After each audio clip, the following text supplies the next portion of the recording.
Kuki News vezo se na bon chaven lem nei vin tuni 14 October 2025 ahita in tunin zong ikam sung inam sung ova inam mi pi te het ding le inam mi pin a het lova poimo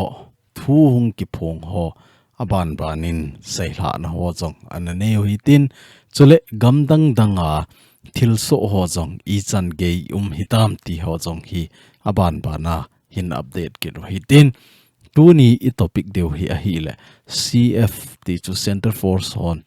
KVV ho anamani ti ho zong hi mo a hi ini chi chung chang ho zong hin sei chin hitin chule Gaza Peace Summit Egypt gam sunga ananei naw thil lung ho zong aban bana in sei deu hin tin hichi I topic ngova ilut masang ven tuni a hichi wa thumbnail la hung ki mang picture pa hi imu so ke deu ta sanin a hung viral he jengin Meitei hon Meitei gam sunga hi indigenous people ti a hi anamin vova hita chu song chong ana phudo ove ti ahin hichi song a phu na wa hi Kuki subtribe ho khat cha zaw lo a hi in a zaw zong a zaw sa lo a hi hije a chu HTC a hi in a hi lo le thadowin pi ho a hi win ama hon zong na sata a complain a bol a hi in a hin la HTC in complain a bol na pen cho a chom a hin a meaning choma complain a bol a hi in thadowin pin complain a bol na cho a chom a hi in ita chu a songa la jaw sa talo a hi tengole hi chita bang poster a hin ta do nawa indigenous people tina a hi chiwa hi thado a ji win chule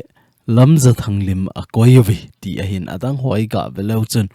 azat pon ho to numei in I to banga kivan na a hi lo le numei I to banga kivan ham ti le pasal I to banga kivan ham ti ama tribe ma numei khat le pasal khat azat pon ho to anam pon to hi ta cho ain koi do wa hin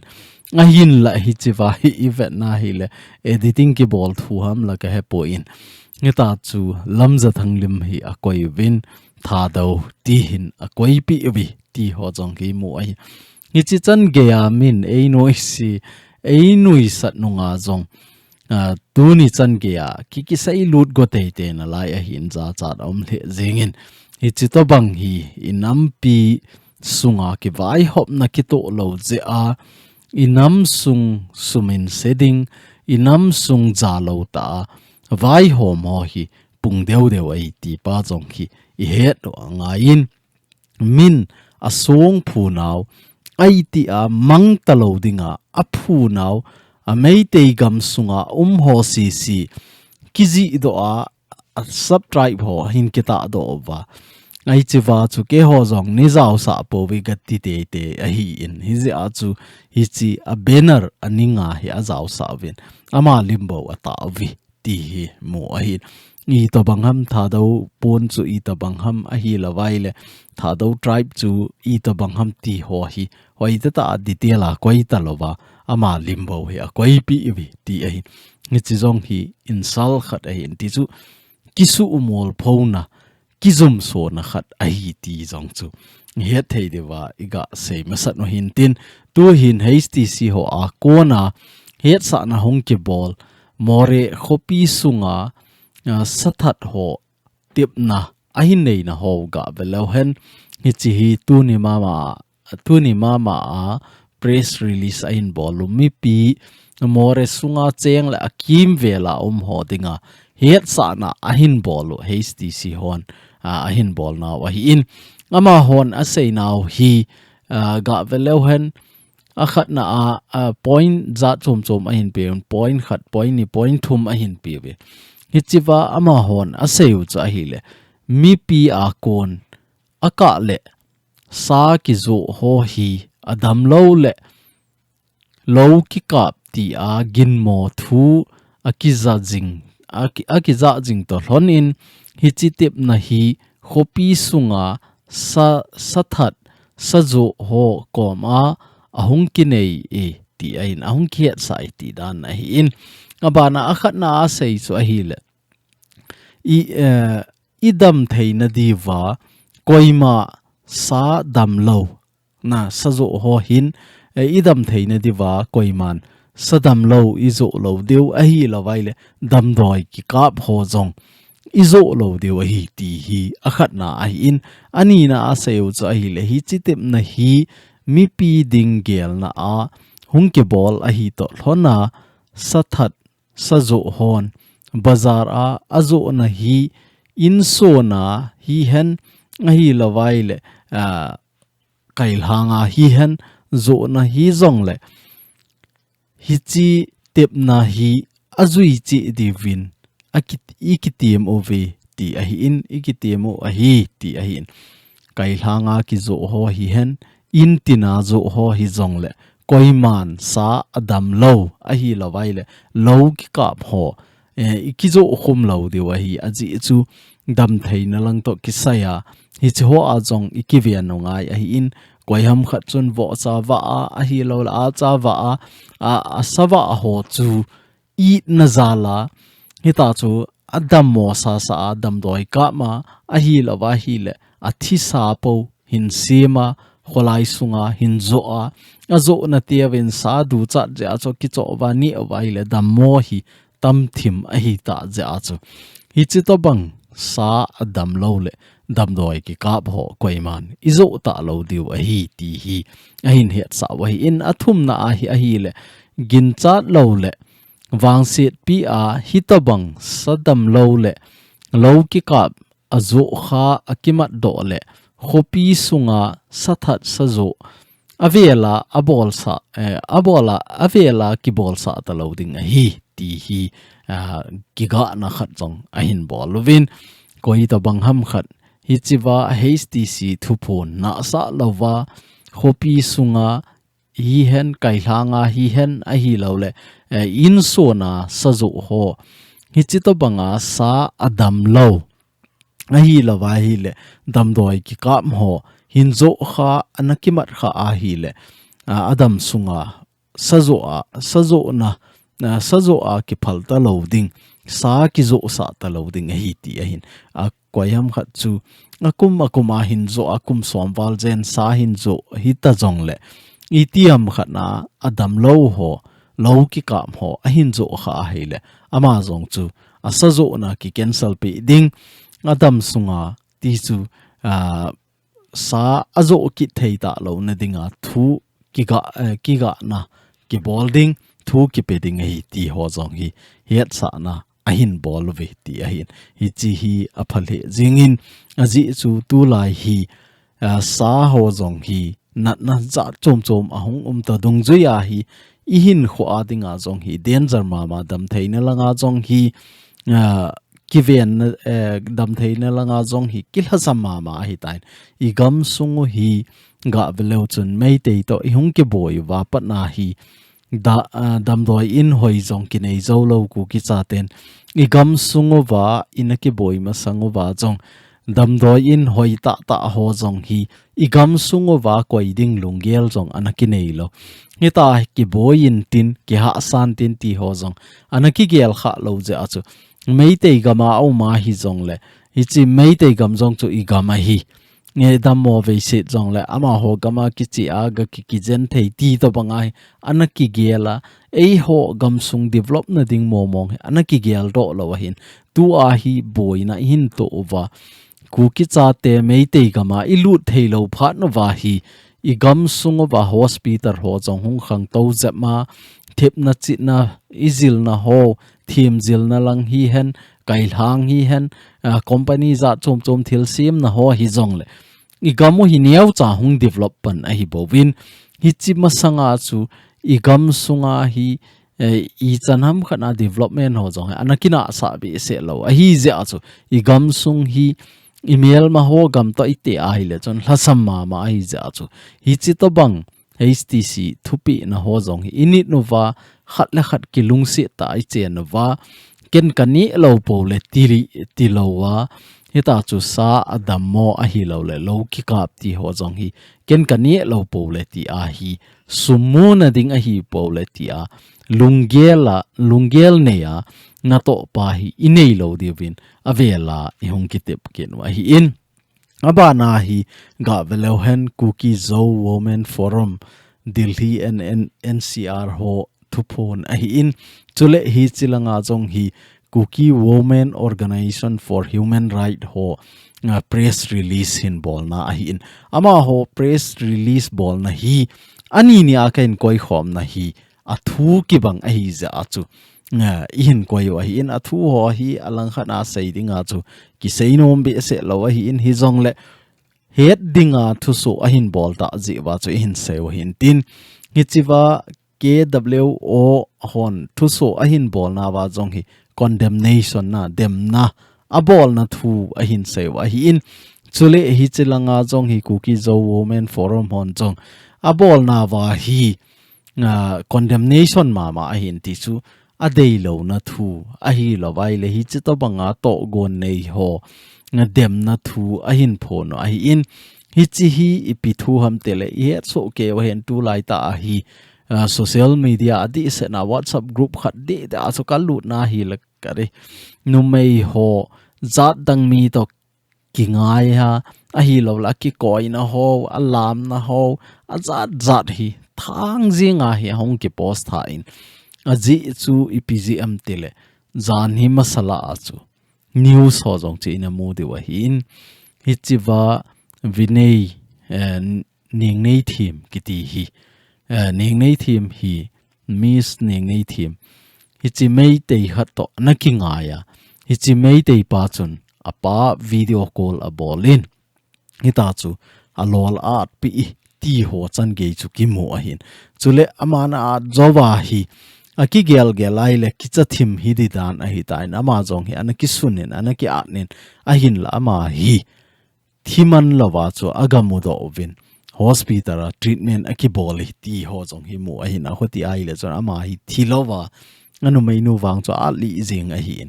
hi chu to bang ho hi ivet ting la po na do men izat mi khat lunghan le jong le sei ngai hi jong le hi ta chu izat mi khat min dei lo bola melman dei lo bola a hin bol ting la hin lunghan a hin mi khen khat chun comment a bol na ho jong chu ivet na hi le hi chiwa akingai pi pa hi muslim ho pangal ho a hi ti a hin la adi pa chu ga velo chun hi chiwa hi amin jong akizi in thangjam vinay Meitei kiti a hin ivet na hi le hi chiwa hi Meitei hon tu ni chan ge a hi numei pasal a hi lo le te si na chapang ti don lo wa hi Kuki a hi po le ei vet dano le ei tha chimit got naw ei eng bol got naw hi tu ni chan ge in a hla nai po we ti hi I het no nga in hi je a chu tu ni a separate administration kidel lo na pen jong hi ipgm ki cheng khom kit jong le Meitei hon ichungwa khanse na ahin nei ding pa hi ei ho Kuki cha te lungel tabang anei lo je wa hi ki tho zo lo ding hi ti a mi izan ham khat achinga thiem ho ilam kai ho vin hi chi imu lo wa hi le ho ki hin so na ding poi ti pa hi avela ki sei a hi in la I he thiem ji po vin tu a jong hi ga velo chun I ma cha asu si I ma cha jong lo a hi lo wa hi le aman alung han na ding a bol jong chu lo mai the hi jong le ipje a tha ham te ai le Kuki a hi ja chu a tha hin hi chi to banga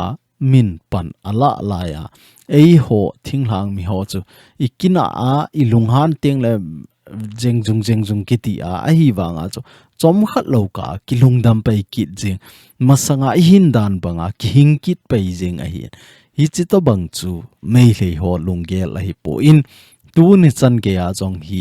Meitei hon Kuki cha te tha chimit na dinga hi to gon anei wa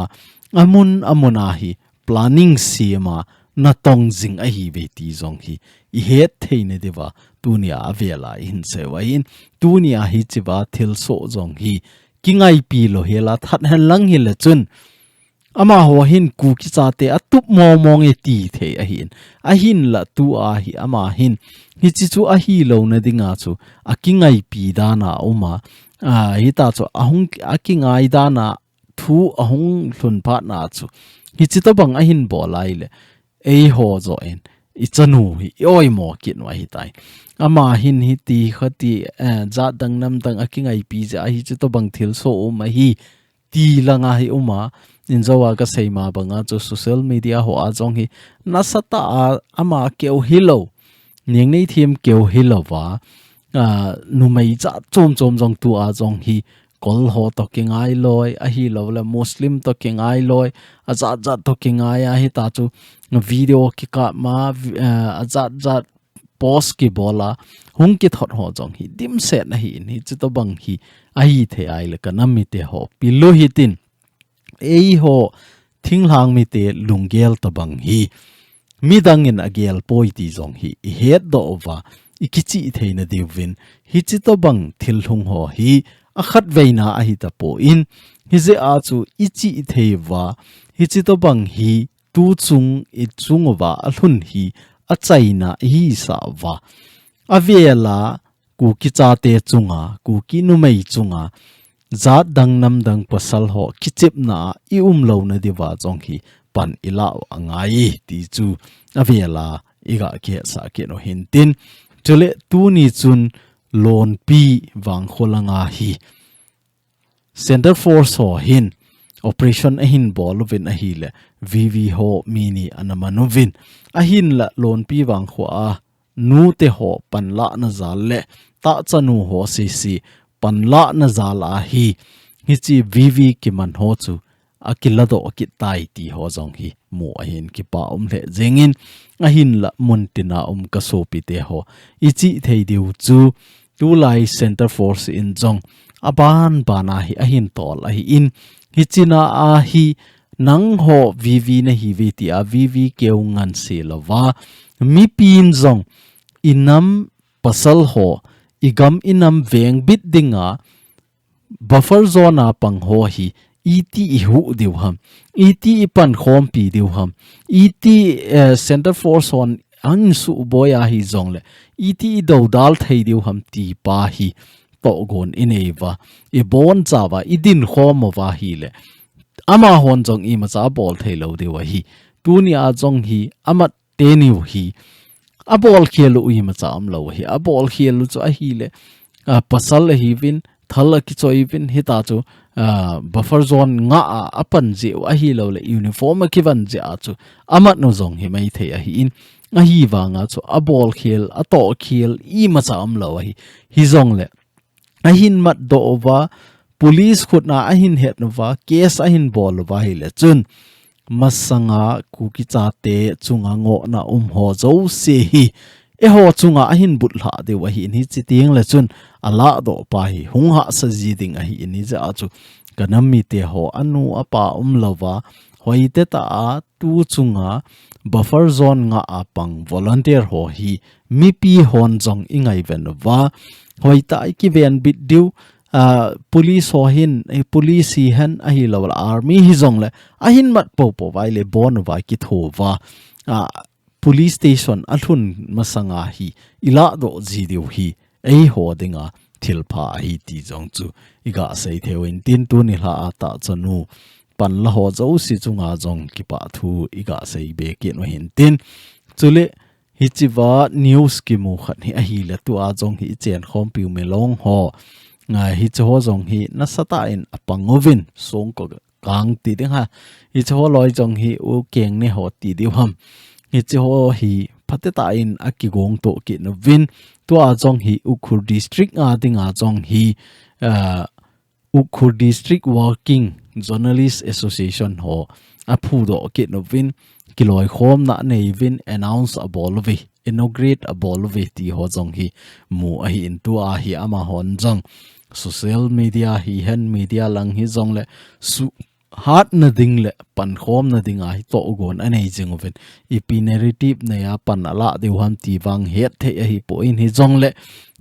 tu a hi media hat dan ho hi ama hon jong hi chi media ho mangcha ko na hi panla ding dan ho jong to gon ani jing ve ti chu nika mu theina dewa in se wa hin e ho Kuki len gam sunga chu hi le journalist tampi ne wa hi jong le hi chi journalist ho jong hi a group mai ki khen kit no vin khat le khat ki vet dana khat le khat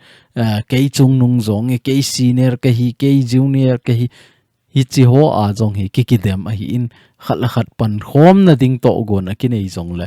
koi ma hi chi wa chu kiloi khom nom lo a hi lawai le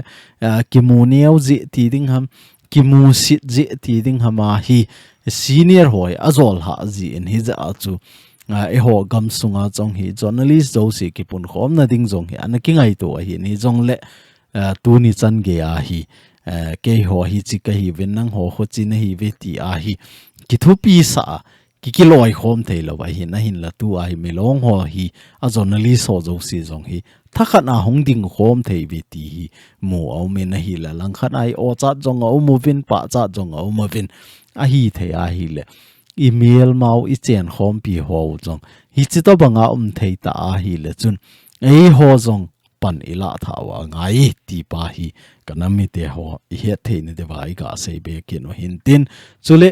tu nia Gaza peace summit update neu cha ga bol lewen ama sa jong chu in a sei ta win hi chi Hamas ho le Israel ho ki boy na hi chi hi face li a chil hading a hi ti a hin a face cut na chu a hi le Hamas on mi amat ho chu a hin la do de hostess a koi ho chu a la do ding hi chi chu point khat na hi in hi chi point khat na chu lo thing a hi ta in success a hi ta in a point ni na chu a hi le Israel ho